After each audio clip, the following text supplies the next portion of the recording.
மூன்றாவது பிராமணமான உத்கீத பிராமணத்தில் நாம் இப்பொழுது இருக்கின்றோம்.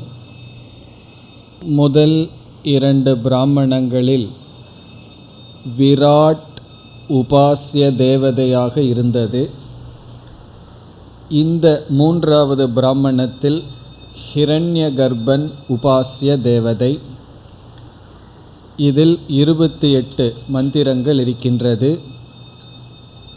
பிராண உபாசனை என்றும் இது அழைக்கப்படுகின்றது. காரணம் ஹிரண்யகர்பனை பிராணன், பிராண தத்துவம் என்றும் அழைக்கப்படுகின்றது. 6 விதமான குணங்கள் அந்த பிராணனுக்கு கொடுக்கப்பட்டு அந்த குணங்களுடன் பிராணனை அல்லது ஹிரண்யகர்பனை தியானித்தல். இந்த உபாசனைக்கு செல்வதற்கு முன் சங்கரருடைய விசாரத்திற்கு நாம் சென்றோம். சங்கர பாஷ்யத்தினுடைய ஆரம்பத்தை சென்ற வகுப்பில் அறிமுகப்படுத்தினோம். அதை இப்பொழுது நாம் தொடர வேண்டும். இங்கு சங்கரர் பூர்வ மீமாம்சகர்களுடைய கருத்தை எடுத்துக்கொண்டு அதில் இருக்கின்ற தவறுதலை நீக்குகின்றார்.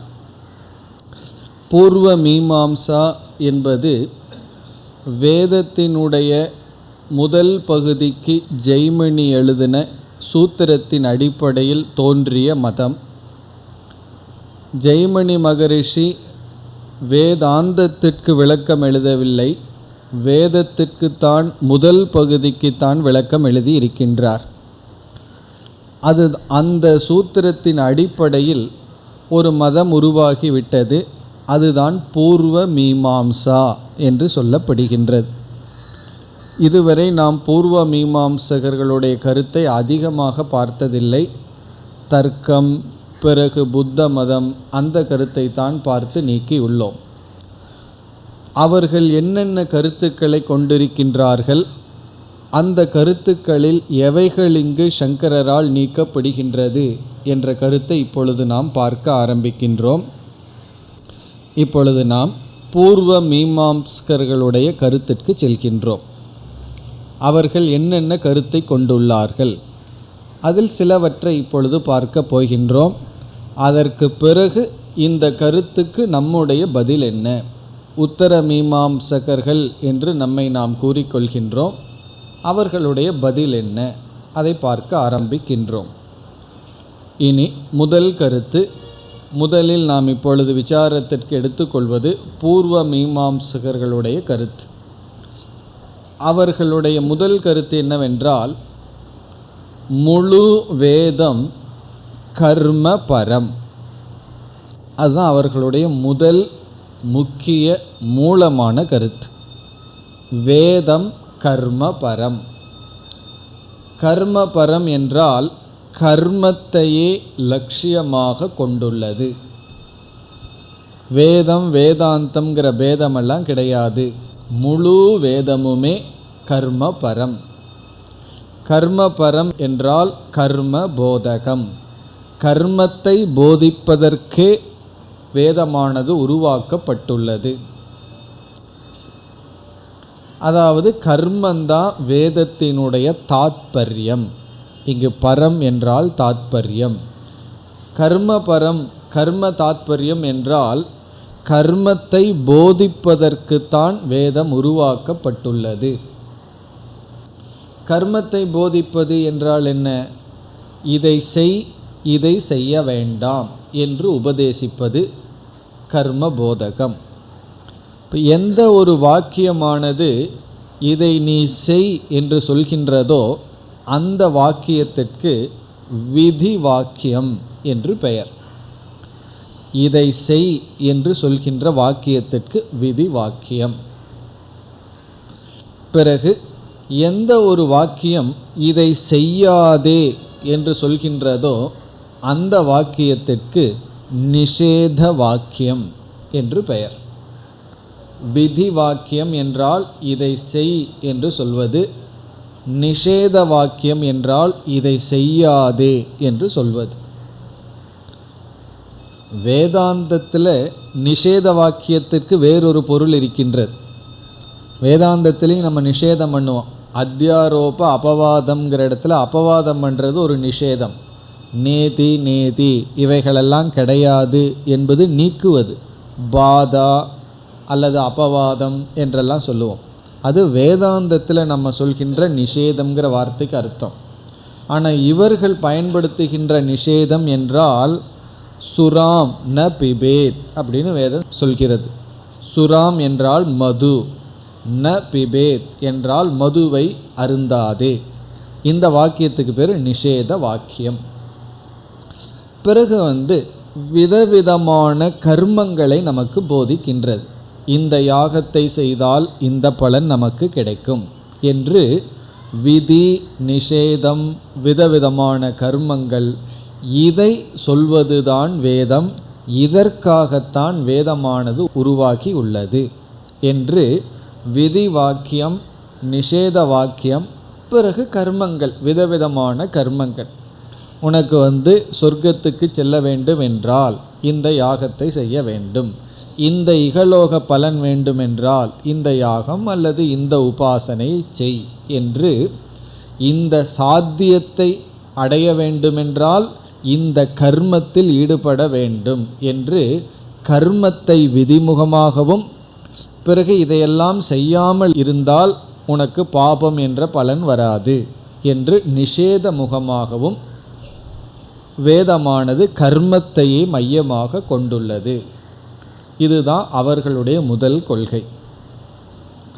பிறகு அவர்களுடைய இரண்டாவது கொள்கை, வேதத்தில் எத்தனையோ வாக்கியங்கள் இருக்கின்றது.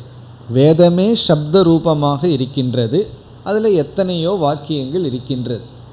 அதில் விதி வாக்கியமும் நிஷேத வாக்கியமும் தான் பிரமாண வாக்கியம். மற்ற வாக்கியங்கள் எல்லாம் அப்பிரமாணம். விதி வாக்கியம் நிஷேத வாக்கியம்தான் பிரமாண வாக்கியம். மீதி வாக்கியங்கள் எல்லாம் பிரமாணங்கள் அல்ல. இதனுடைய கருத்து என்ன என்றால், இப்போ வேதமானது ஒரு யாகத்தை நமக்கு காட்டுகின்றது, காட்டி தருகிறது. இந்த பொருள்களை கொண்டு இவ்விதம் யாகம் செய்ய வேண்டும். பிறகு அந்த வேதம் எதற்கு அந்த யாகம் என்ற கருத்தையும் கூறும். சொர்க்கத்திற்கோ அல்லது பிரம்மலோகத்திற்கோ ஏதாவது ஒரு லட்சியத்திற்கு இந்த யாகம் என்று சொல்லும். பசு காமக, பசு வேண்டுமென்றால் இந்த யாகத்தை செய். அப்படி ஒரு லட்சியத்தை காட்டி அதற்காக இந்த கர்மத்தை செய் என்று சொல்லும் பொழுது அந்த வாக்கியம் விதி வாக்கியமாக மாறிவிடுகின்றது. காரணம் என்ன? உனக்கு இந்த பலன் வேண்டுமென்றால் இந்த யாகத்தை நீ செய்துதான் ஆக வேண்டும். இப்படிப்பட்ட விதி வாக்கியம், கர்மத்தை போதிக்கின்ற விதி வாக்கியம். பிறகு இந்த அனிஷ்ட பலன்களெல்லாம் வரக்கூடாது என்றால் இதை செய்யக்கூடாது என்கின்ற நிஷேத வாக்கியம். இவைகள்தான் நமக்கு வேதம் பிரமாணமாக, இவைகளிடத்தில்தான் வேதத்திற்கு பிராமாண்யம் இருக்கின்றது. மற்ற அனைத்து வாக்கியங்களும் பிரமாணம் அல்ல. இப்போ வேதம்ங்கிறத நம்ம படித்தோம்னா எங்கெல்லாம் புதிய கர்மத்தையும் அது விதி ரூபமாக நிஷேத ரூபமாக சொல்லி இருக்கோ அங்கே தான் அந்த வாக்கியத்துக்கு பிராமாண்யம், அதாவது அறிவை கொடுக்கும் கருவி என்ற ஸ்டேட்டஸ் இருக்குது. மீதி வாக்கியங்களிடத்தில் அந்த பிரமாணம்ங்கிற தன்மை கிடையாது. இப்போ மீதி வாக்கியம்னா என்ன? எத்தனையோ கதைகளெல்லாம் உபனிஷத்துக்களில் அல்லது கர்மகாண்டங்கள் எல்லாம் வந்திருக்கு. அந்த கதைகளெல்லாம் பிரமாணம் அல்ல. பிறகு தத்துவமசி அகம் பிரம்மாஸ்மிங்கிற வாக்கியமெல்லாம் இருக்குது. அதில் ஒரு விதமான கர்மமும் போதிக்கப்படவில்லை. ஆகவே அவைகளெல்லாம் பிரமாணம் அல்ல என்று விதியை நிஷேதத்தை சொல்கின்ற வாக்கியம்தான் பிரமாணம். பிரமாணம் என்றால் அதுதான் முக்கியம், அதிலிருந்து தான் நம்ம அறிவை அடைகின்றோம். மீதி வாக்கியமெல்லாம் அறிவை கொடுக்கும் வாக்கியமாக எடுத்துக்கொள்ளக்கூடாது. அந்த வாக்கியத்துக்கு முக்கியத்துவம் கொடுக்கக்கூடாது. பிரமாணம் இல்லாத வாக்கியமெல்லாம் முக்கியத்துவமற்றது. அது வேற பர்பஸுக்கு அது சொல்லப்பட்டுள்ளது. வேற பிரயோஜனத்திற்காக சொல்லப்பட்டுள்ளதே தவிர அந்த வாக்கியம் அறிவை கொடுக்கும் கருவியாக அந்த வாக்கியத்தை பார்க்க கூடாது. அப்படி பிரமாண வாக்கியத்தை தவிர்த்து மற்ற வாக்கியத்துக்கெல்லாம் பூர்வ மீமாம்சையில் ஒரு பரிபாஷா, ஒரு டெக்னிக்கல் டேர்ம் இருக்கு. அந்த வார்த்தை என்னவென்றால் அர்த்தவாதம். அர்த்தவாதம் என்கின்ற ஒரு சொல். இப்போ இதைத்தான் நம்ம இன்று விஸ்தாரமாக பார்க்க போகின்றோம். அர்த்தவாதம்.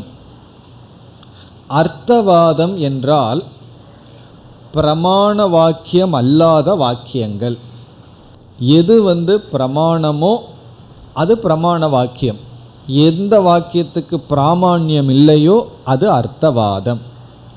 பேரு தான் அர்த்தவாதம், ஆனால் உண்மையான அர்த்தம் என்ன தெரியுமோ? அர்த்தவாதத்துக்கு அர்த்தமில்லாத வாக்கியம், அர்த்தமில்லாத வாக்கியம்னு அர்த்தம்.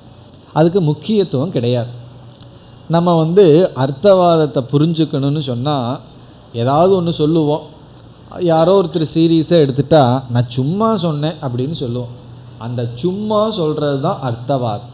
நம்ம ப்ராக்டிக்கலாக தேவையில்லாமல் ஏதாவது பேசிடுவோம். அதை யாராவது சீரியஸாக எடுத்துட்டா இதை பெருசாக எடுத்துக்காத, இதுக்கு முக்கியத்துவம் கொடுக்காத, நான் ஏதோ சும்மா சொன்னேன் அவ்வளோதான், விளையாட்டுக்கு சொன்னேன் அப்படின்னு சொல்லுவோம். அதுதான் அர்த்தவாதம். அர்த்தவாதம்னா அந்த வாக்கியத்துக்கு முக்கியத்துவம் கிடையாது, அது அறிவை கொடுக்கும் வாக்கியம் அல்ல. பிறகு எதற்காக அந்த வாக்கியம் சொல்லப்பட்டுள்ளது என்றால் அது அந்த விதி வாக்கியத்துக்கு துணை புரிகின்றதாக அது சொல்லப்பட்டிருக்கின்றது. விதி வாக்கியத்துக்கு துணை புரிகிறதே தவிர அதுவே நமக்கு நேரடியாக அந்த வாக்கியம் பிரயோஜனத்தை கொடுக்காது. நமக்கு பசியாக இருக்குது, அந்த பசியை நீக்குவதற்கு என்ன முக்கியமான பொருள் தேவைன்னா உணவு தேவை. அந்த உணவு நம்ம ஒரு பிளேட்லேயோ அல்லது இலையிலையோ வச்சு சாப்பிட்றோம். அந்த இலை பசியை நீக்கிறதுக்கு எந்த அளவுக்கு துணை புரிந்துள்ளது என்றால் அந்த இலை நேரடியாக நமக்கு பசியை நீக்கிறதுக்கு துணை புரியவில்லை. ஆனால் எந்த ஒரு பதார்த்தம் பசியை நீக்கிறதுக்கு நேரடியாக துணை புரியுமோ அதற்கு துணை புரிந்துள்ளது. உணவுக்கு பிளேட்டு துணை புரிகின்றது, உணவு பசியை நீக்க துணை புரிகின்றது. இப்போ விதி வாக்கியம்ங்கிறது உணவு போலன்னு சொன்னால் அர்த்தவாத வாக்கியங்கள் எல்லாம் பிளேட்டு போல, இலையை போல. அது நமக்கு நேரடியாக பிரயோஜனத்தை கொடுக்காது, பிறகு விதி வாக்கியத்திற்கு உதவி செய்யும். அப்போது வேதத்தில் இருக்கின்ற விதி வாக்கியம்தான் பிரமாணம், மீதி வாக்கியமெல்லாம் பயனற்ற சொற்கள் சும்மா சொல்லப்பட்டிருக்குன்னு சொன்னால் வேதத்தினுடைய மகிமை பெருமை சென்றுவிடும்.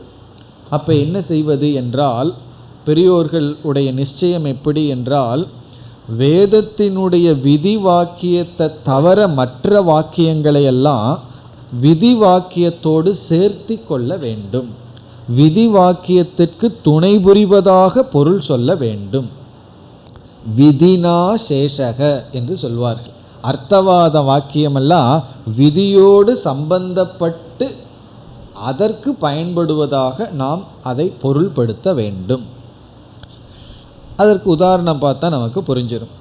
இப்போ கட்டோபனிஷத்தில் 2வது வரமாக நச்சிகேதன் யமதர்மராஜாவிடம் சொர்க்கலோகத்திற்கு அழைத்து செல்லும் யாகத்தை பற்றிய அறிவை கேட்க விரும்புகின்றான்.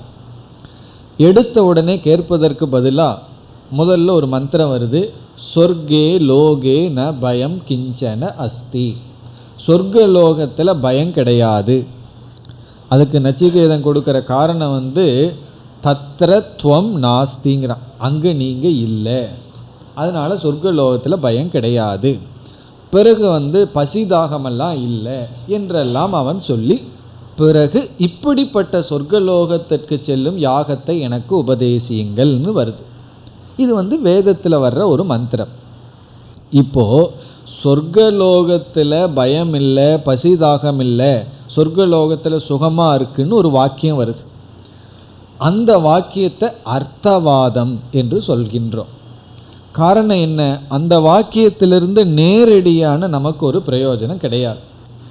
பிறகு அந்த வாக்கியம் எப்படி நமக்கு பிரயோஜனத்தை கொடுக்கின்றதுன்னா, சொர்க்கத்தினுடைய ஸ்துதியை கேட்கும் பொழுது, சொர்க்கத்தினுடைய பெருமையை கேட்கும் பொழுது நமக்கு சொர்க்கத்தில் ஆசை வரலாம், ஆசை வரும்.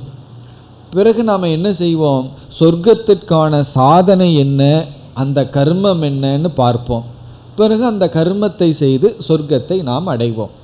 இப்பொழுது சொர்க்கத்தை பற்றிய புகழ்ச்சியாக வருகின்ற மந்திரமானது நமக்கு எப்படி உதவி செய்துள்ளது என்றால், சொர்க்கத்தில் ஒரு ஆசையை கூட்டி அந்த ஆசையின் துணை கொண்டு நம்ம அந்த கர்மத்தை தேடி கண்டுபிடிச்சு அந்த விதி வாக்கியத்தை நம்ம பயன்படுத்தி சொர்க்கத்திற்கு நாம் செல்கின்றோம்.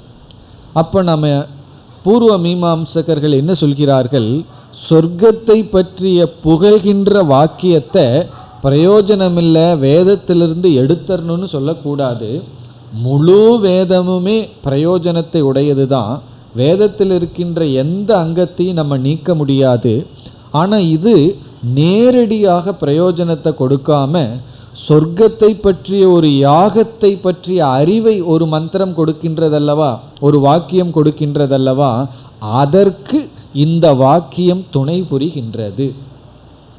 பிறகு இந்த வாக்கியத்திற்கென்றே தனியான பிரயோஜனம் கிடையாது, விதி வாக்கியத்தோட சேர்ந்து அது அதற்கு ஒரு தனித்தன்மையை அல்லது பெருமையை அல்லது பிரயோஜனத்தை அடைகின்றது. இவ்விதத்தில் இந்த எக்ஸாம்பிள் மனதில் இருந்தால் புரிந்துவிடும். பிளேட்டு அதற்கென்று பிரயோஜனம் கிடையாது. ஆனால் அது எப்படி நமக்கு பிரயோஜனப்பட்டிருக்கு, உணவை நமக்கு கொடுக்க கருவியாக இருந்து அதனுடைய பிரயோஜனத்தை அது அடைந்து விட்டது. அப்படி வேதத்தில் இருக்கின்ற அனைத்து வாக்கியங்களும் விதி வாக்கியத்தோடு சேர்த்தி கொள்ள வேண்டும். இதுதான் அவர்களுடைய முக்கியமான கொள்கை. விதி வாக்கியம்தான் பிரமாணம். விதி வாக்கியம்னா கர்மத்தை போதிக்கின்ற வாக்கியம்தான் பிரமாணம். அதுதான் நமக்கு புதிதான அறிவை கொடுக்கும் கருவி. மற்ற கதைகள் அல்லது மற்ற வாக்கியங்கள் அவைகளெல்லாம் வெறும் அர்த்தவாதம். அர்த்தவாதம்னா அதற்கென்று தனி பிரயோஜனம் கிடையாது, தனி மதிப்பு கிடையாது, பிரமாணம்ங்கிற ஸ்டேட்டஸ் அதற்கு கிடையாது. அப்படி என்றால் அதெல்லாம் நீக்கிவிடலாமா என்றால் அதுவும் கூடாது. அதை விதி வாக்கியத்தோட சேர்த்தி கொள்ள வேண்டும். இப்போ இதை நம்ம வேதாந்தத்திலையும் பின்பற்றுவோம். மிருத்யோச மிருத்யு மாப்னோதி ய இக நானேவ பஷ்யத்தின்னு ஒரு மந்திரம் கட்டோபனிஷத்தில் வந்திருக்கு. மரணத்திலிருந்து மரணத்திற்கு செல்கின்றான் யார் இங்கு இருமையை பார்க்கிறார்களோ. இப்போ இந்த வாக்கியத்தை நம்ம பிரமாண வாக்கியம்னு எடுத்துக்கொள்வதில்லை. இதுவும் ஒரு அர்த்தவாதம். எதற்குனா துவைத நிந்தா, இருமையை உபனிஷத் நிந்தனை செய்கின்றது. இருமை இருமையினால நமக்கு அனர்த்தந்தான், துக்கந்தான் பலன் வரும்னு சொல்கின்றது. இப்போ இதை நம்ம எப்படி புரிந்து கொள்கின்றோம், ஆகவே அத்வைத ஞானத்தை நாட வேண்டும்னு சொல்லி இந்த வாக்கியத்தை அத்வைத ஞானத்தை அடைய வேண்டும் என்பதற்கு துணை புரிகின்ற வாக்கியமாக எடுத்துக்கொள்கின்றோம். அப்படி வேதத்தில் இருக்கின்ற எல்லா வாக்கியங்கள் விதி நிஷேதத்துடன் சேர்த்து அதற்கு பிரயோஜனத்தை பார்க்க வேண்டும், அதற்கென்று பலன் இல்லை. இப்போ பூர்வ மீமாம்சகன் என்ன சொல்கின்றான், வேதத்தில் இதே உபனிஷத்தில் பிருகதாரண்யக்கத்தில் அகம் பிரம்ம அஸ்மின்னு ஒரு வாக்கியம் வருது. அவன் என்ன சொல்கிறான், அகம் பிரம்மாஸ்மிங்கிறது பிரமாண வாக்கியம் அல்ல, அது தெரிந்து கொண்டால் நேரடியாக ஒரு பிரயோஜனமும் வராது. அதனால் என்ன செய்ய வேண்டும்னா இந்த எஜமானனை புகழ்கின்ற வாக்கியமாக எடுத்துக்கொள்ள வேண்டும். இப்போ அகங்கிறது எஜமானன், இந்த எஜமானனை ஸ்துதி செய்கிற வாக்கியமாக எடுத்து உபாசனையோடு இந்த வாக்கியத்தை சேர்த்து இந்த வாக்கியத்திற்கு ஒரு மதிப்பும் பிரயோஜனத்தையும் கொடுக்க வேண்டும்னு பூர்வ மீமாம்சகர்கள் சொல்கிறார்கள். நம்ம என்ன சொல்ல போகிறோம், அகம் பிரம்மாஸ்மிங்கிற வாக்கியமே பிரமாண வாக்கியம்ங்கிறது நம்ம கருத்து. அவர்கள் கருத்து இது அர்த்தவாத வாக்கியம். அர்த்தவாத வாக்கியம்னு சொன்னால் எஜமானனை புகழ்கின்ற வாக்கியம், எஜமானனை பெருமைப்படுத்துகின்ற வாக்கியமாக வச்சு நம்ம உபாசனையில் இதை சேர்த்து கொள்ள வேண்டும். இப்படி வேதத்தில் இருக்கின்ற எல்லா வாக்கியங்களும் அர்த்தவாதம், எந்த வாக்கியம் கர்மத்தை போதிக்கின்றதோ அந்த வாக்கியம்தான் முக்கியத்துவத்தை பெறுகின்ற வாக்கியம். அதுதான் பிரமாண வாக்கியம். மீதியெல்லாம் அப்பிரமாணம். அப்போ அர்த்தவாதங்கள் அனைத்தும் அப்பிரமாணம் என்று சொல்கின்றார். இங்கே அர்த்தவாதம்ங்கிறது எதெல்லாம் முக்கியமாக அர்த்தவாதம்னா, ஸ்துதி செய்கின்ற வாக்கியங்கள், புகழ்கின்ற வாக்கியமெல்லாம் அர்த்தவாதம். எதெல்லாம் புகழ்கின்றதோ அதெல்லாம் அர்த்தவாதம். நம்ம பகவானுக்கு அர்ச்சனை பண்ணுறோம். அர்ச்சனை பண்ணும்போது என்ன செய்கின்றோம்? பகவானுடைய பெருமைகளை எல்லாம் சொல்கிறோம். அதெல்லாம் ஸ்துதி வாக்கியம்.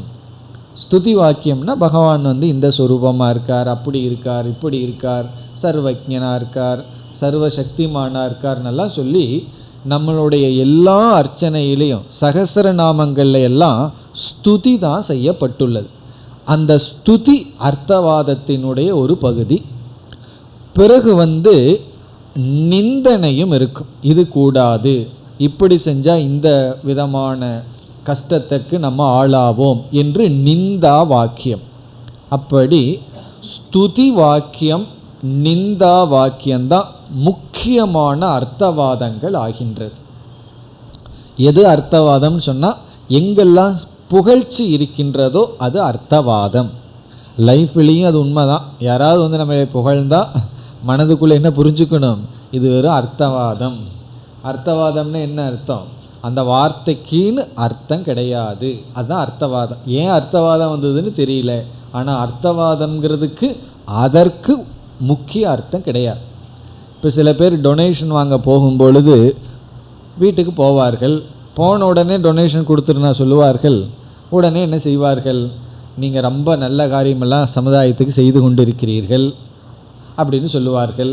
பிறகு 4 விஷயங்களை பற்றி கேட்பார்கள். பையன் என்ன பண்ணிகிட்ருக்கா, அது பண்ணுறான், இது பண்ணுறான்னு 4 விஷயங்களை கேட்டுட்டு உங்களுக்கு நீங்கள் நல்லா ரொம்ப நல்லவெல்லாம் இருக்கிறீர்கள்னெல்லாம் சொல்வார்கள். இதெல்லாம் என்னென்னா இதுக்கு தான் அர்த்தவாதம்னு பேர். பிறகு அவருக்கு இனிமே யாராவது இருந்தால் அவங்கள கொஞ்சம் இவர் திட்டுவார். அவங்களாம் ரொம்ப சரியில்லை அப்படின்னு சொல்லி அது நிந்தா. அப்புறம் கடைசியில் எனக்கு டொனேஷன் கொடுங்கன்னு கேட்குறார். அதுதான் விதி வாக்கியம். காரணம் என்ன? போன பர்பஸ் என்ன? எனக்கு இது வேண்டும். அதை சொல்கிறதுக்கு முன்னாடி எத்தனையோ பேசுகிறோமே, அதெல்லாம் அர்த்தவாதம். அர்த்தவாதத்தை அப்படியே விட்டுடலாமேன்னா, இப்படி அவரை கொஞ்சம் குளிர்ச்சி படுத்தினா தான் இந்த வாக்கியத்துக்கு, இந்த வாக்கியம் அவர்கிட்ட போனால் ஏதாவது நமக்கு கிடைக்கும். போன உடனே பணம் கொடுங்கன்னு கேட்டால் அவருக்கு கோவம் வந்துடும். போனோடனே நல்லா இருக்கீங்களா அப்படின்னு ஆரம்பித்து குசலம் விசாரித்து, பிறகு அவரை பற்றி ஏதாவது ஒரு ப்ளஸ் பாயிண்ட் இருந்தால், இல்லைன்னா இருக்கிற மாதிரி கற்பனை பண்ணி சொல்லி அவர்கிட்டருந்து அந்த பணத்தை வாங்கணும், டொனேஷன் வாங்கணும். அப்போது பணம் கொடுங்கங்கிற வார்த்தை பிரமாண வாக்கியம், விதி வாக்கியம். போன பர்பஸ் அதுதான். மீதி பேசுகிறோமல்லவா, அதெல்லாம் அர்த்தவாதம். நம்ம சிந்திக்கணும், நம்ம பேசுகிறதுல எவ்வளவு அர்த்தவாதம் இருக்குது, எவ்வளோ விதி வாக்கியம் இருக்குதுன்னு யோசித்தோம்னா, சில சமயம் ஏதாவது வாங்கிறதுக்கு யாராவது வீட்டுக்கு யாராவது போவார்கள். போயிட்டு அர்த்தவாதமாக பேசிட்டு வந்துடுவார்கள். எதுக்கு போனோமோ அதை மறந்துட்டு வந்துடுறது. அப்படி அர்த்தவாதம்னா அதற்கென்று பிரயோஜனம் கிடையாது. ஏதோ ஒன்றை மனசில் வச்சுட்டு அதை சாதிக்கிறதுக்கான வாக்கியங்கள். அது நிந்தா ரூபமாக இருக்கும், ஸ்துதி ரூபமாக இருக்கும். பிறகு 3வது அர்த்தவாதம் கதா, கதைகள். கதைகளெல்லாம் அர்த்தவாதம். உபனிஷத்துல எல்லாம் நம்ம பார்க்குறோம். இந்த பகுதியிலையும் பார்க்க போகிறோம். பிராணனுக்கும் இந்திரியங்களுக்கும் சம்வாதம் நடக்கும். ரெண்டும் பேசிக்கும். பிராணனும் இந்திரியங்களும் பேசிக்கும். அப்படியெல்லாம் கதை ரூபமாக வருவது. கட்டோபனிஷத்தில் நச்சிகேதனுடைய கதையே அர்த்தவாதம் தான். அப்படி வேதத்தில் வருகின்ற கதைகள், பிறகு புகழ்ச்சியான வாக்கியங்கள், புகழ்கின்றது, பிறகு இகழ்ச்சியான வாக்கியங்கள், பிறகு பலனை கூறுகின்ற வாக்கியம், பலஸ்ருதி, உனக்கு இதை செஞ்சால் இந்த பலன் கிடைக்கும், இதெல்லாம் அர்த்தவாதத்துக்குள்ளே வரும். ஆனால் முக்கியமாக அர்த்தவாதம்ங்கிறது இருக்கிறத சொல்கிறது, பிறகு புகழ்கிறது. சில சமயங்களில் ஒருவருக்கு ஒரு புகழுக்கு தகுதி இருக்கும். அதை நம்ம சொன்னோம்னா அது பொய் அல்ல. ஒருவருக்கு ஒரு நல்ல குணம் இருக்குது, அந்த நல்ல குணத்தை நம்ம சொன்னோம் அப்படின்னா அது அர்த்தவாதம் தான். புகழ்ச்சின்னா அது பொய்யா இருக்கணுங்கிற அவசியம் கிடையாது. அப்படி அர்த்தவாதம்ங்கிறது புகழ்ச்சியாகவும் இகழ்ச்சியாகவும் கதைகளாகவும் அப்படியெல்லாம் இருக்கலாம். அதெல்லாம் அர்த்தவாதங்கள்.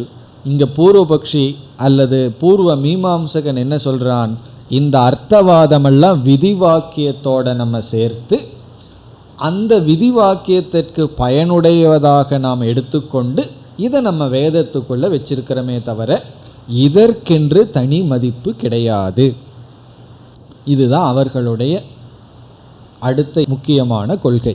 இப்போ முதல் கொள்கை கர்ம பரம், கர்மந்தான் தாத்பரியம். இரண்டாவது கொள்கை கர்மத்தை போதிக்கின்ற வாக்கியத்தை தவிர மற்ற வாக்கியங்கள் எல்லாம் அர்த்தவாதம். அர்த்தவாதம் என்றால் ஸ்வார்த்த பிரமாண அபாவம், அதற்கென்று பிரமாணம்ங்கிற தன்மை கிடையாது.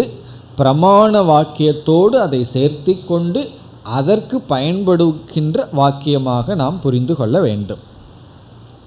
இனி அவர்களுடைய மூன்றாவது கருத்திற்கு வரலாம்.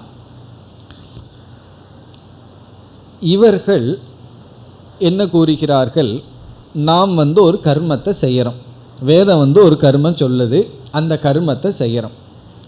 பொதுவாக நம்ம என்ன சொல்லுவோம் வேதாந்தத்தில், கர்மம் ஜடமானது, அந்த கர்மத்தை நம்ம செய்தோம்னா அந்த கர்மத்திற்கான பலனை கொடுப்பவர் ஈஸ்வரன்னு சொல்லுவோம்.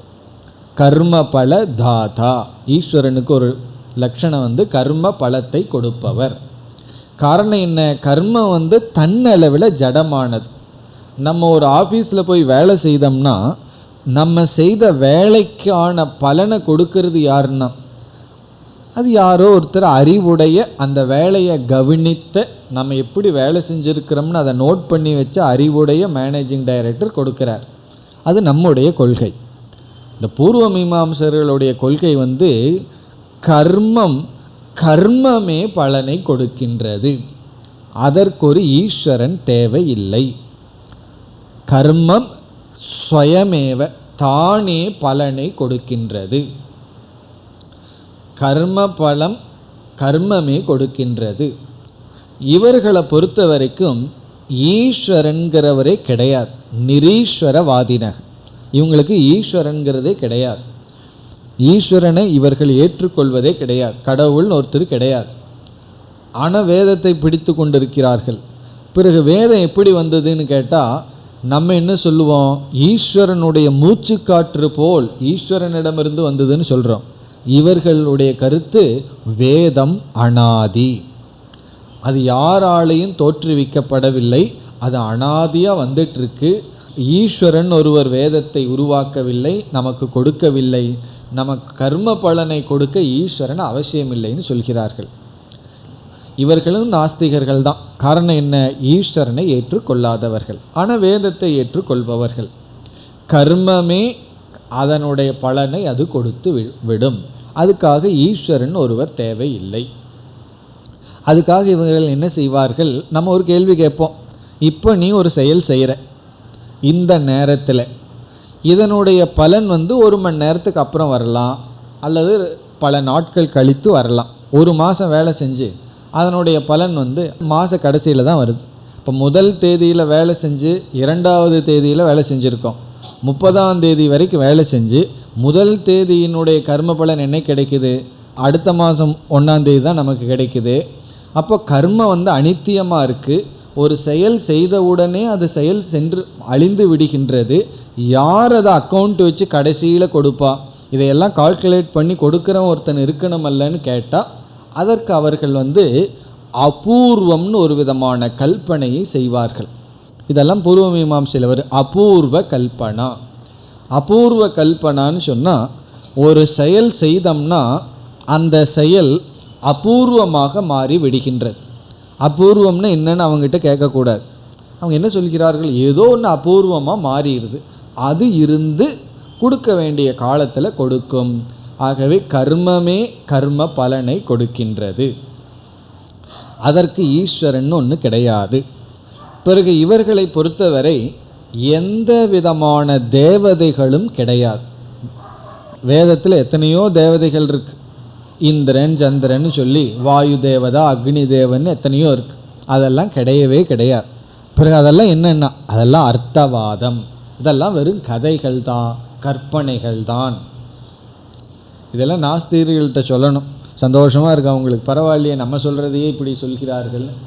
எந்த தேவதையும் கிடையாது. அக்னி தேவன், வாயு தேவன், இந்திர தேவன், ப்ரகஸ்பதி அப்படியெல்லாம் எந்த தேவதைகளும் கிடையாது, ஈஸ்வரனும் கிடையாது. பிறகு வேதத்தில் இதெல்லாம் எதற்கு சொல்லப்பட்டிருக்குன்னா இதெல்லாம் அர்த்தவாதமாக எடுத்துக்கொள்ள வேண்டும். ஈஸ்வரன் அர்த்தவாதம், தேவதைகள் அர்த்தவாதம், கதைகள் அர்த்தவாதம், பிராணன், இந்திரியம் அவர்கள்லாம் தேவதா ரூபம்ங்கிறதெல்லாம் கிடையாது. பிறகு எதற்கு சொல்லப்பட்டதுன்னா அது ஒரு ஸ்துதி. எதற்கு ஸ்துதி பண்ணதுன்னா ஆகவே பிராண உபாசனை செய் என்று கர்மத்தை செய்ய தூண்டுவதற்காக இந்த கற்பனைகள் தான் இருக்கு. கர்மம் தன்னளவில் பலனை கொடுக்கும். வேதமே கர்மத்தை போதிக்கிறதுக்கு தான் உருவாக்கப்பட்டுள்ளது. கர்மத்தை செய் என்று விதி நிஷேத வாக்கியத்தை தவிர மீதி வாக்கியமெல்லாம் அர்த்தவாதங்கள். மீதி வாக்கியத்தை எல்லாம் இந்த வாக்கியத்துக்கு துணை புரிகிற வாக்கியமாக வச்சுட்டு அதற்கு மதிப்பை கொடுக்கணும். அதற்கென்று ஒரு பிரயோஜனம் கிடையாது. இதெல்லாம் அவர்களுடைய தூண்கள் போல ஃபண்டமெண்டல் பிரின்சிபல். இனி அவர்களுடைய அடுத்த விசாரத்திற்கு செல்லலாம். அவர்களுடைய 4வது கருத்து அது இந்த பிரமாண விஷயத்தை பற்றிய கருத்து. இதில் அவர்கள் சொல்கிற சில கருத்துக்களை நம்மளை ஏற்றுக்கொள்கிறோம். இதுவரைக்கும் சொன்ன முக்கியமான கருத்துக்கள் எதையும் நாம் ஏற்றுக்கொள்ள போவதில்லை. இனி பிரமாணத்தை பற்றிய அவர்கள் என்ன சொல்கிறார்கள்? அதில் என்ன கூறுகிறார்கள்? வேதம்ங்கிறது பிரமாணம், வேதம்ங்கிறத பிரமாணம்னு ஏற்றுக்கொள்கிறார்கள். பிரமாணத்துக்கு லட்சணத்தை நம்ம கேட்குறோம். பிரமாணம்னு வேதத்தை நீ ஏற்றுக்கொள்கிறாய், அதுக்கு என்ன லட்சணம் என்றால் பிரமாணம் இஸ் ஈக்குவல் டு ஞான ஜனகம். ஞான ஜனகம்னா அறிவை கொடுக்கும் கருவி. வேதம் என்பது பிரமாணம். பிரமாணம் என்ற சொல்லுக்கு அவர்கள் கொடுக்கின்ற லட்சணம் ஞான ஜனகம். ஞான ஜனகம்னா அறிவை கொடுக்கும் கருவி. இந்த 2 கருத்தையும் நம்ம ஏற்றுக்கிறோம். வேதம்ங்கிறது பிரமாணம்தான். பிரமாணம்ங்கிற வார்த்தைக்கு லட்சணம் பிரமாஜனகம்னு சொல்லுவோம், ஞான ஜனகம்னு சொல்கிறோம். ஞானம் பிரமா 2 ஒன்று தான். அறிவை கொடுக்கும் இன்ஸ்ட்ருமெண்ட், கருவி. பிறகு இவர்கள் அடுத்த ஒரு வார்த்தையை அடுத்த ஒரு கருத்தை கூறுகிறார்கள். பதம் பிரமாணம் அல்ல, வாக்கியம் பிரமாணம். இது அவர்களுடைய அடுத்த கருத்து. இதையும் நம்ம ஓரளவுக்கு ஏற்றுக்கொள்கின்றோம். பதம் பிரமாணம் அல்ல, வாக்கியம் பிரமாணம். இது என்ன என்றால் பதம் என்ற வார்த்தைக்கு சொல் என்று பொருள். பதம்னா சொல், சொற்கள், பதானி சொற்கள். வாக்கியம் சொன்னால் அந்த சொற்கள் முறையாக அமைக்கப்பட்டிருந்தால் அது வாக்கியம். பதங்களினுடைய சமூகம் வாக்கியம், அது முறையாக அமைக்கப்பட்டிருக்கணும். இப்போ ராமன் அப்படிங்கிறது ஒரு பதம். ஆங்கிலத்தில் பதம்ங்கிறத வேர்டு, எஸ் எ வேர்டு, ஒரு சொல். ராமன் அப்படிங்கிறது ஒரு பதம். பிறகு தண்ணீர் அப்படிங்கிறது ஒரு பதம். கொண்டு வா அப்படிங்கிறது ஒரு பதம். வாக்கியம்னா என்ன? ராமன் தண்ணீர் கொண்டு வருகின்றார், இது வாக்கியம். இப்போ என்ன சொல்கிறான்? பதம் பிரமாணம் அல்ல. வெறும் ஒரு பர்டிகுலர் வேர்டு மட்டும் பிரமாணமாகி விடாது. ராமன்கிறது பிரமாணம் அல்ல, தண்ணீரை அப்படிங்கிறது பிரமாணம் அல்ல, கொண்டு வருகின்றார் அதுவும் பிரமாணம் அல்ல. பிறகு எது பிரமாணமா? இந்த பதங்களெல்லாம் சேர்ந்து வாக்கியமாக இருக்கும் பொழுது தான் அது பிரமாணம் ஆகின்றது.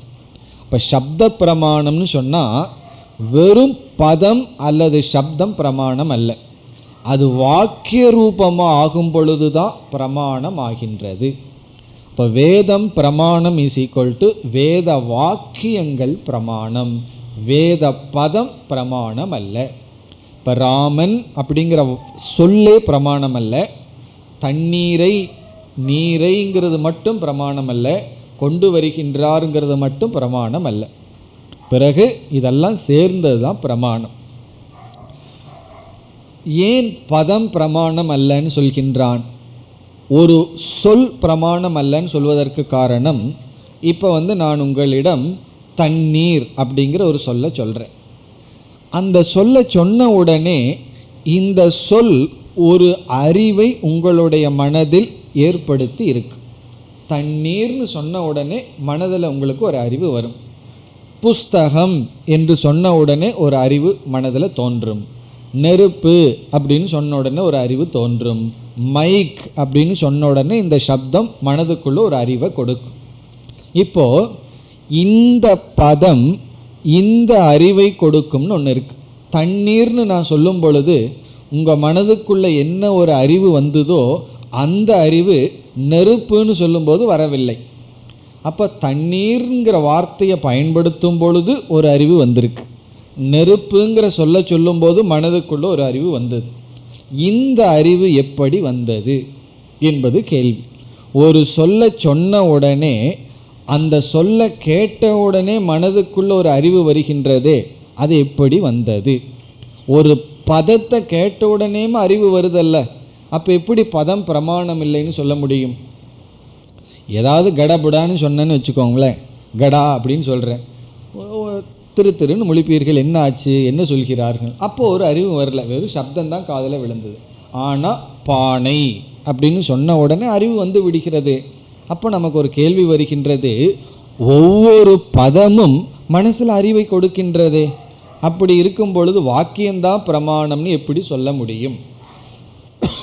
சந்தேகம் புரிகின்றதோ? ஒரு பானை அப்படின்னு சொன்ன உடனே மனதுக்குள்ளே உங்களுக்கு ஒரு அறிவு வந்தாச்சு, நீர்னு சொன்ன உடனே அறிவு வந்தாச்சு.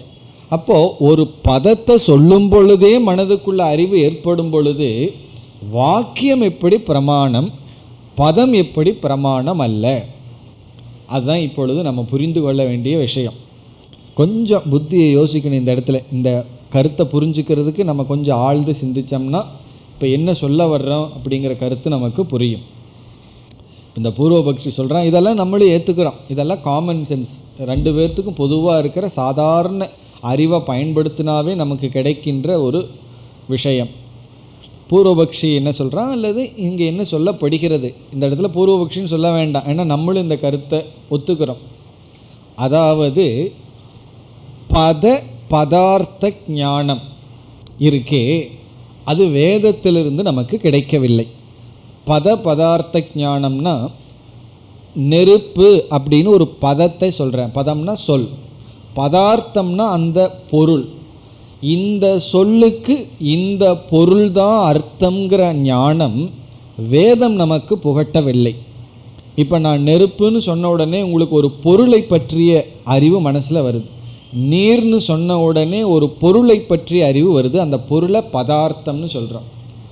பதம்ங்கிறது நான் சொல்கின்ற சப்தம், வார்த்தை.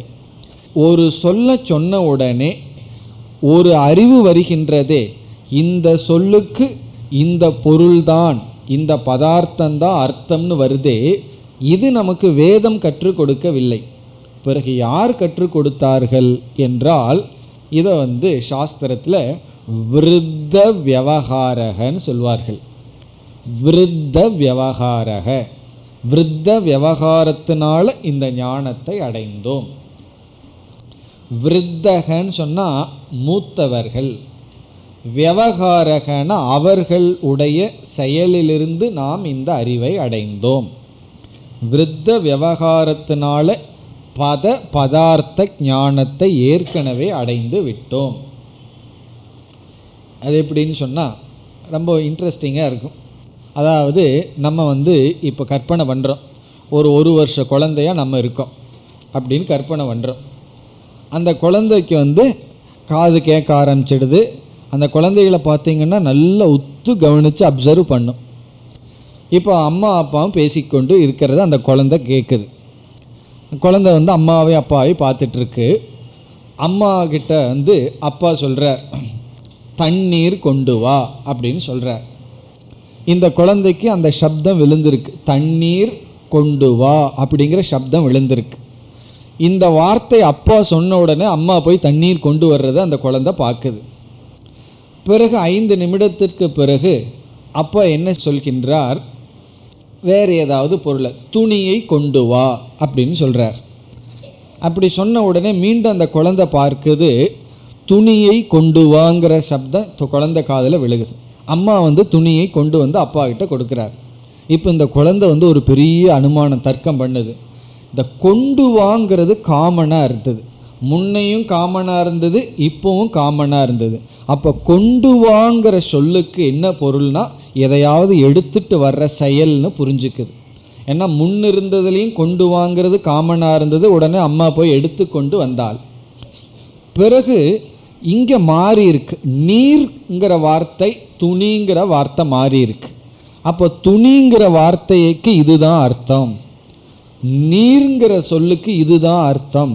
ஏன்னா நீர் கொண்டு வான்னு சொல்லும் பொழுது இந்த பதார்த்தம் வந்தது, துணி கொண்டு வான்னு சொல்லும் பொழுது இந்த பதார்த்தம் வந்தது.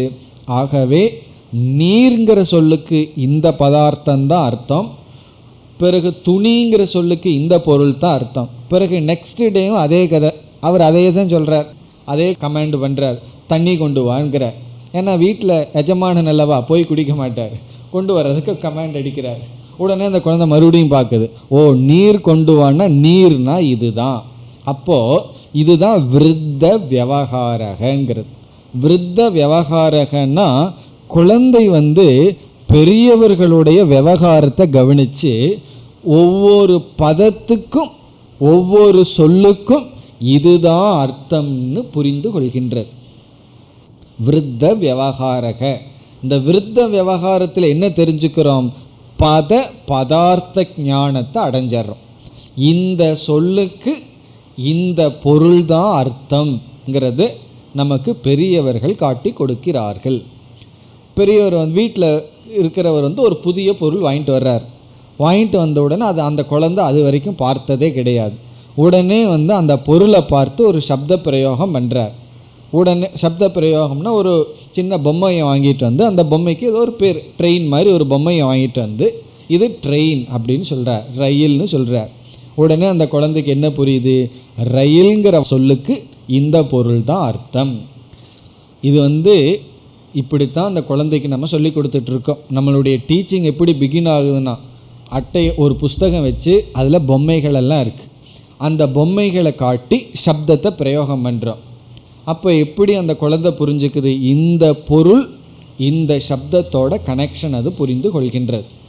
அது பதத்துக்கும் பதார்த்தத்துக்கும் உள்ள அறிவு நம்மளுடைய வாழ்க்கையில் விருத்த பெரியவர்கள் நமக்கு புகட்டுவதிலிருந்து நமக்கு கிடைத்து விடுகிறது. ஆகவே ஒரு பதத்தை வேதம் சொல்லுது, அக்னிங்கிற ஒரு வார்த்தையை வேதம் சொல்லி அந்த வார்த்தையை கேட்டுடனே நெருப்புங்கிற அறிவு வருதே, அது வேதம் நமக்கு போதிக்கவில்லை. அதை போதித்தது நம்முடைய பெரியவர்கள், நமக்கு அறிவை கொடுத்த மனிதர்கள். ஆகவே பதம் பிரமாணம் அல்ல. பிறகு என்ன பிரமாணம்னா வாக்கியம் பிரமாணம். எப்படி என்றால் வேதம் என்ன செய்கின்றது?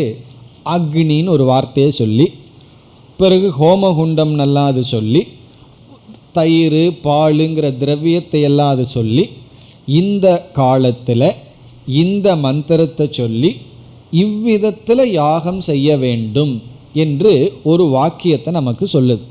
யாகத்துக்கான பொருள்களையெல்லாம் அது சொல்கின்றது. அதெல்லாம் வெறும் பதம்தான், அது ஞானம் அல்ல.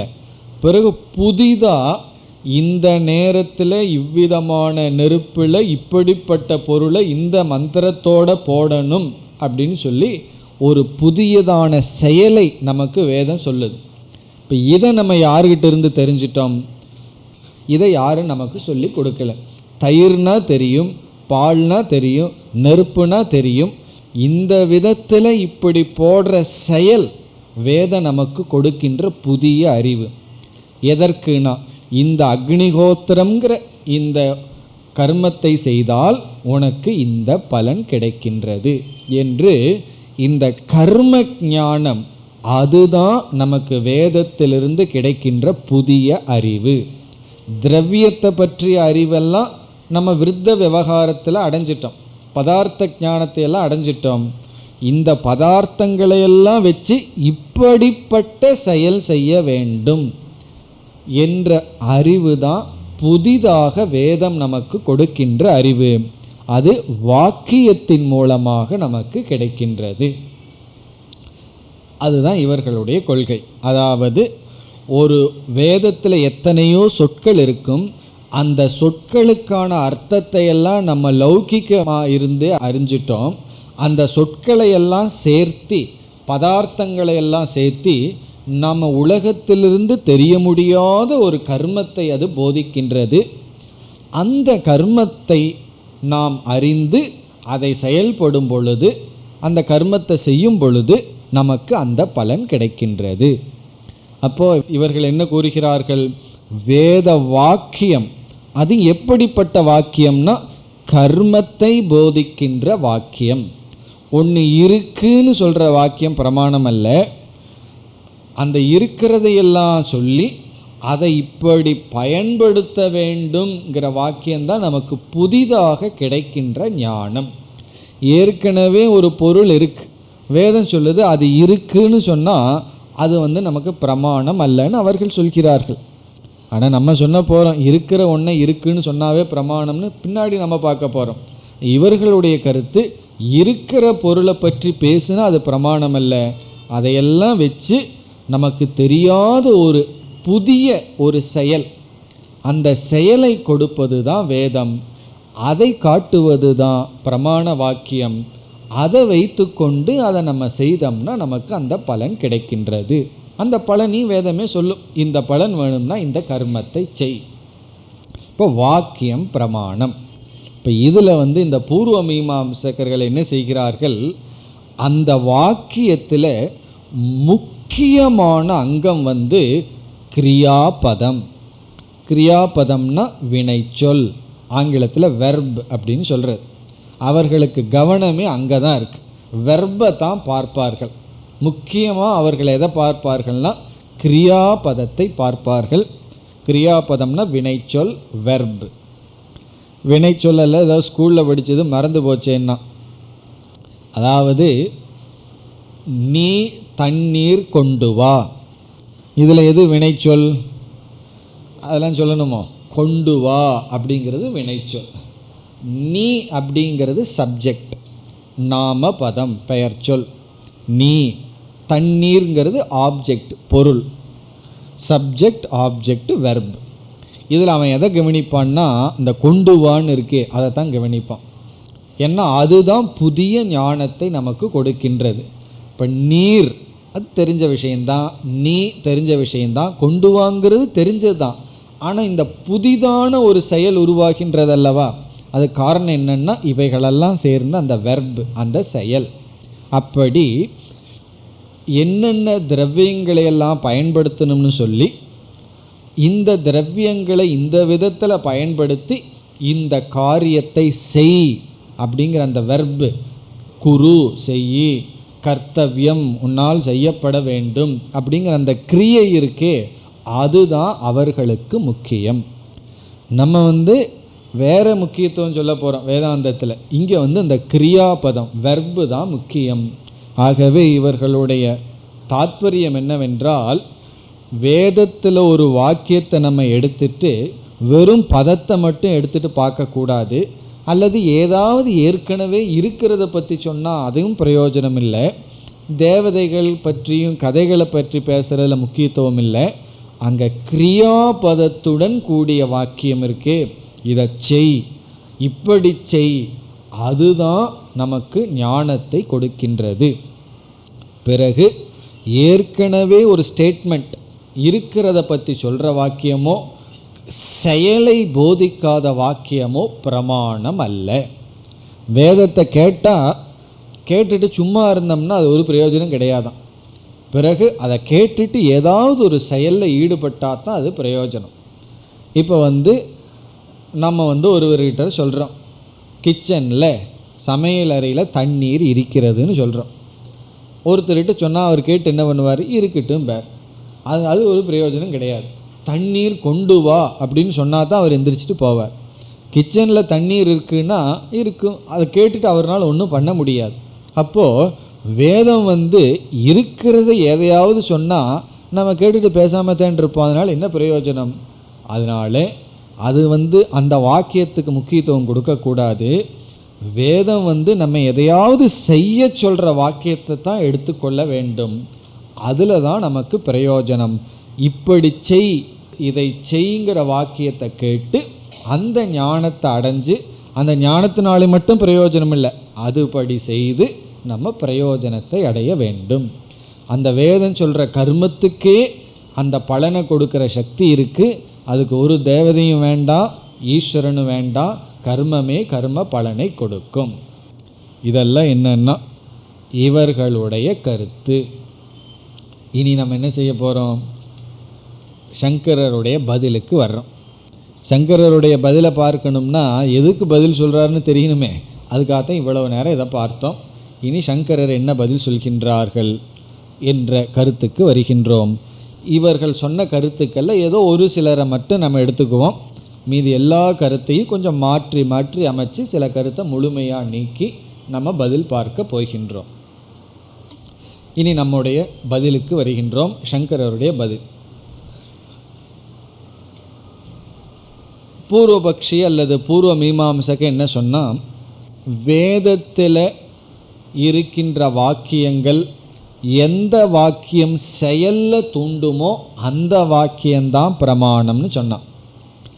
நம்ம செயலில் தூண்டாத வாக்கியத்துக்கு பிராமாண்யம் கிடையாது, பிரமாணம்ங்கிற ஸ்டேட்டஸ் கிடையாதுன்னு சொன்னான். நம்ம என்ன சொல்கிறோம்? செயலில் தூண்டுகின்ற வாக்கியத்திற்கு பிராமாண்யம் இருக்கின்றது, இல்லைன்னு சொல்லலை. விதி வாக்கியத்துக்கு பிரமாணம் இருக்குது, ஒத்துக்கிறோம். பிறகு செயலில் தூண்டாத ஸ்டேட்மெண்ட் ஆஃப் ஃபேக்ட்னு சொல்கிறது, இருக்கிற ஒன்றை சொல்கிற வாக்கியத்திற்கும் பிராமாண்யம் உண்டு. அதுதான் நம்முடைய கருத்து. சித்த போதக வாக்கியம், அதை இந்த லாங்குவேஜில் சொல்லலாம். சித்த போதக வாக்கியம்னா ஏற்கனவே இருக்கின்ற ஒன்றை பற்றிய ஒரு அறிவை கொடுத்தாலும் அந்த வாக்கியமும் பிரமாண வாக்கியம்தான். காரிய போதக வாக்கியம்தான் பிரமாணம்னு அவன் சொல்கிறான். காரியம்னா ஏதாவது செயல்படுறதை பற்றி பேசுகிற வாக்கியத்துக்கு தான் பிரமாணங்கிற ஸ்டேட்டஸ் இருக்குங்கிறான், அறிவை கொடுக்குற ஸ்டேட்டஸ் அல்லது முக்கியத்துவம் இருக்குங்கிறான். நம்ம அதுக்கும் அல்ல, அதுக்கு இருக்கு சித்த போதக வாக்கியம், ஸ்டேட்மெண்ட் ஆஃப் ஃபேக்ட். ஒரு வாக்கியம் இருக்கிறத சொல்லுது, அதுவும் பிரமாணம்தான்னு சொல்கிறோம். பிறகு அவன் சொன்னால் பதம் மட்டும் பிரமாணம் அல்லன்னு சொன்னால் அதை நம்ம ஏற்றுக்கொள்கின்றோம். வெறும் ஒரு சொல்லு மட்டும் பிரமாணம் அல்ல, அந்த சொல் வாக்கியமாக வர வேண்டும், வாக்கியம்தான் பிரமாணம்னு நம்ம ஒத்துக்கிறோம். பதம் பிரமாணம் அல்ல, வாக்கியம் பிரமாணம்ங்கிறது ஒத்துக்கிறோம். ஆனால் அவன் என்ன சொல்கிறான், அந்த வாக்கியத்தில் வெர்பு இருக்கே, அந்த வெர்பு நம்ம செயலில் தூண்டுதே, அந்த செயலில் தூண்டுகின்ற வெர்புடைய வாக்கியம்தான் பிரமாணம்னு சொல்கிறான். நம்ம என்ன சொல்கின்றோம், வாக்கியம்னு சொன்னாவே வெர்பு இருக்கணும். வெர்பு இல்லாத வாக்கியம் கிடையாது, வினைச்சொல் இல்லாத வாக்கியமே கிடையாது. ஆனால் அந்த வினைச்சொல்லை நம்ம ரெண்டாக பிரிச்சிட்றோம். எல்லா வினைச்சொல், எல்லா வெர்பையும் ரெண்டாக பிரிச்சிட்றோம். ஒன்று செயல்படுத்துகின்ற வினைச்சொல், இனி ஒன்று இருக்கின்றதுங்கிற வினைச்சொல். இருக்குன்னு ஒரு வினைச்சொல் இருக்கு, அஸ்தி, இருக்கின்றது, அதுவும் ஒரு வினைச்சொல்லு தான், அதுவும் ஒரு வெர்பு தான். அவன் எல்லா வெர்புலேயும் ஆக்ஷன் இருக்குங்கிறான். பட் அப்படி அல்ல, எல்லா வாக்கியத்திலையும் செயல் இருக்குது, எல்லா வாக்கியத்திலையும் கர்மம் இருக்குங்கிறான். அப்படி கிடையாது, இருக்கின்றது அப்படிங்கிற ஒரு வெர்பம் இருக்கு, அந்த வெர்பில் செயல் கிடையாது.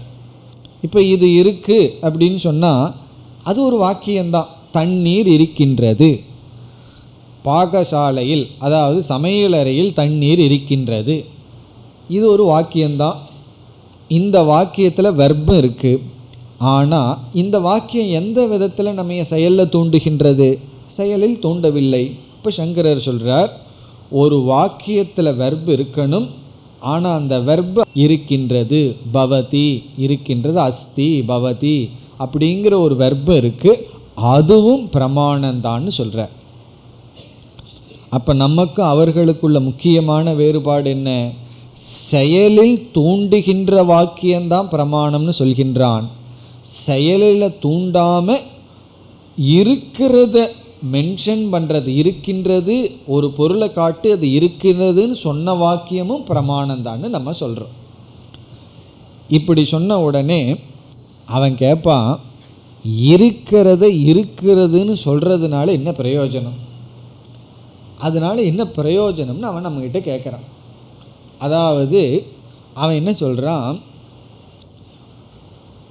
குழந்தை வருது, பள்ளிக்கூடத்துலேருந்து குழந்தை வருது, வீட்டில் வெளியே தாத்தா உட்காந்துருக்கார். அந்த குழந்தை வந்து அம்மா எங்கே அப்படின்னு கேட்குது, தாத்தா கிட்ட கேட்குது. தாத்தா சொல்கிறார், வீட்டுக்குள்ள அம்மா இருக்கின்றாள்.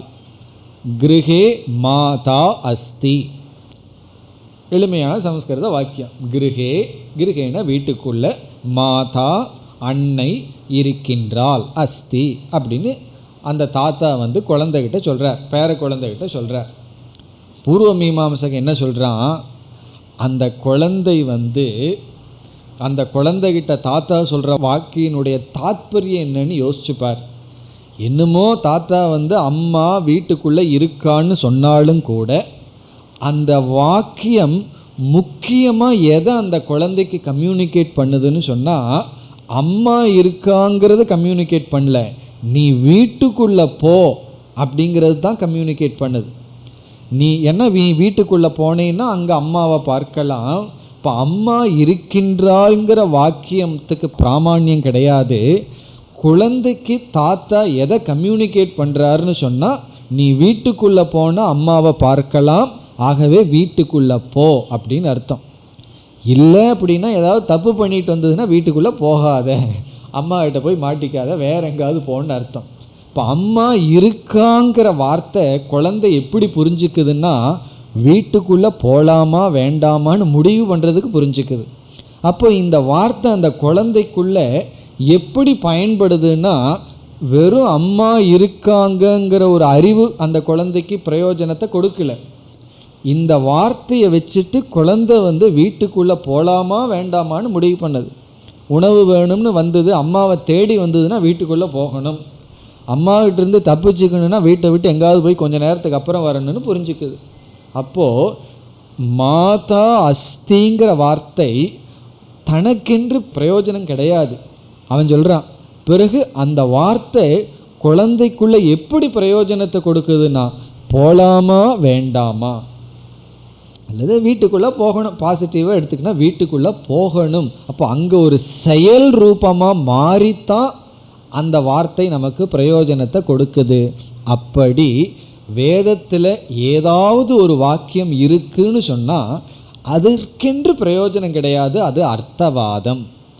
பிறகு அதிலிருந்து நம்ம ஒன்று யூகிக்கணும், அதிலிருந்து வேறொரு செயலில் தான் நம்ம அந்த வாக்கியத்தை கனெக்ட் பண்ணணும்னு சொல்கிறான். இது அனுபவ ரீதியாக சரிதான், இதை நம்ம தப்புன்னு சொல்லவே கூடாது. ப்ராக்டிக்கல் லைஃப்பில் 99% இடத்துல அப்படித்தான் நடக்குது. ஒன்று இருக்குன்னு சொல்கிறதுனுடைய அர்த்தம் என்னன்னு சொன்னால் அதற்கு அர்த்தம் கிடையாது, அதிலிருந்து ஒரு செயல் மறைமுகமாக இருக்குது. இப்போ அம்மா எங்கேன்னு நம்ம வீட்டுக்குள்ளே போய் கேட்குறோம், வந்து பெட்ரூமில் இருக்கா அப்படின்னு சொல்லி அப்பா குழந்தைகிட்ட சொல்கிறார். உடனே குழந்தை என்ன பண்ணும், நேராக அங்கே போகும். சமையல் அறையில் இருக்கின்றாள்னு சொன்னால் நேராக குழந்தை அங்கே போகும். அப்போ ஒரு பொருள் ஒரு இடத்துல இருக்குங்கிறதுல தாத்பரியம் இல்லை, அதிலிருந்து அங்கே நம்ம போகிறதுல தான் தாத்பரியம். அப்படி அவன் சொல்கிறான். நம்ம என்ன சொல்கிறான், சரிதாங்கிறோம். சாதாரணமாக ஒரு வாக்கியம் வந்து இருக்கிறத போதிச்சா அதிலிருந்து பிரயோஜனம் இல்லை, அதிலிருந்து ஒரு செயலில் நம்ம போகிறோம், அதை வந்து நம்ம சாதாரணமாக ஏற்றுக்கொள்கிறோம். பிறகு நம்ம என்ன சொல்கிறோம், முக்கியமான கருத்து, ஒரு வாக்கியம் பிரமாணமா இல்லையா, அறிவை கொடுக்கும் கருவியா இல்லையாங்கிறது அந்த வாக்கியம் உனக்கு பிரயோஜனத்தை கொடுக்குமா இல்லையாங்கிறது அடிப்படையில் அல்ல. இதுதான் நம்முடைய முக்கியமான ஆர்குமெண்ட். ஒரு வாக்கியம் உனக்கு அறிவை கொடுக்கும் கருவியா இல்லையாங்கிறது அந்த வாக்கியம் உனக்கு பிரயோஜனத்தை கொடுக்குமா இல்லையாங்கிற அடிப்படையில் இல்லை, அறிவை கொடுக்குமா இல்லையாங்கிற அடிப்படை தான். அந்த வாக்கியம் உனக்கு அறிவை கொடுத்தா பிரமாணம், அறிவை கொடுக்கலினா பிரமாணம் இல்லை. அந்த அறிவுனால உனக்கு பிரயோஜனம் வருதா வல்லையாங்கிறது இரண்டாவது கேள்வி. பூர்வபக்ஷி என்ன சொல்கிறான், பிரயோஜனத்தை கொடுக்கின்ற அறிவை கொடுக்கின்ற வாக்கியம்தான் பிரமாணம்ங்கிறான். அறிவையும் கொடுக்கணும், பிரயோஜனத்தையும் கொடுக்கணுங்கிறான். நம்ம சொல்கிறோம் அறிவை கொடுத்தாவே அது பிரமாணம். ஞான ஜனகம் தான் பிரமாண லட்சணமே தவிர பிரயோஜன ஜனகம் பிரமாண லட்சணம் அல்ல. அது பிரயோஜனத்தை கொடுக்குதா இல்லையாங்கிறது வேறு. அறிவை கொடுத்தால் அது பிரமாணம். ஒரு வாக்கியம் அறிவை கொடுத்தால் அது பிரயோஜனம். சில சமயம் அம்மா எங்கேன்னு கேட்போம், வீட்டுக்குள்ளே இருப்பான்னு சொல்லுவார். எதற்கு கேட்டேன்னா சும்மா கேட்டேன், தெரிஞ்சுக்கிறதுக்கு, அவ்வளோதான். அது பிரமாணம்தான். அம்மாகிட்ட நான் போய் ஆகணுங்கிற அவசியம் இல்லை, இருக்காங்களா இல்லையான்னு தெரிஞ்சுக்கணும், அவ்வளவுதான். அதுவே ஒரு பிரயோஜனம், அதுவே ஒரு பலன் அல்லது ஞானம். அப்படி நம்முடைய முக்கியமான கருத்து பிரயோஜனத்தை கொடுக்கிறதா இல்லையாங்கிறது பிரச்சனை அல்ல, அறிவை கொடுத்தால் அது பிரமாணம். மேற்கொண்டு அடுத்த வகுப்பில் தொடரலாம். ஓம் பூர்ணமத பூர்ணமிதம் பூர்ணாத் பூர்ணமுதச்யதே பூர்ணஸ்ய பூர்ணமாதாய பூர்ணமேவாவசிஷ்யதே. ஓம் சாந்தி சாந்தி சாந்தி.